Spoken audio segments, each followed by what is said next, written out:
AOPS Volume 1, The Basics, number 46. Two bicyclists are 7/8 of the way through a mile-long tunnel when a train approaches the closer end at 40 miles per hour. They take off at the same speed in opposite directions, and each escapes the tunnel as the train passes them. How fast did they ride? Well, when we're approaching these kind of questions that has to do with distance and velocity, let's just draw ourselves a model of what is going on. So we are told that these two bicyclists are 7/8 of the way through a mile-long tunnel. So this tunnel is 1 mile long.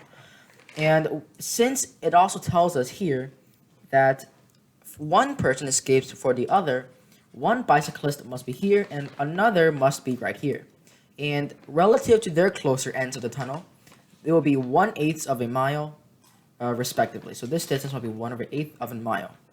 And it tells us that a train approaches at the closer end. Well, we don't really care where the train approaches because either way it will play out the same thing as the correct answer.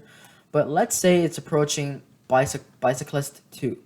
So the train is approaching bicyclist 2 at a rate of 40 miles per hour. And to answer this question, you have to actually assume some bits.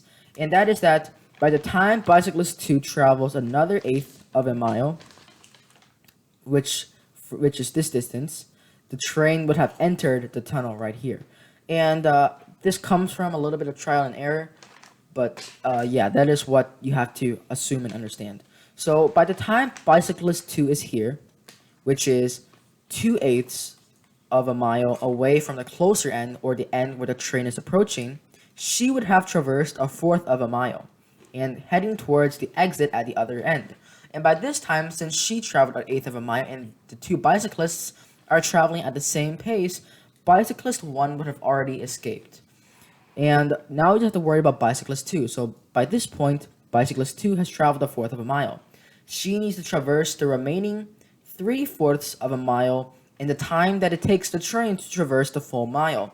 And since we know the velocity that the train takes to be 40 miles per hour, she must travel at the minimum of 3/4 of the train's pace in order to escape the tunnel with the train at the exact same time, which is what the word problem states. It tells us that each escapes the tunnel as the train passes them.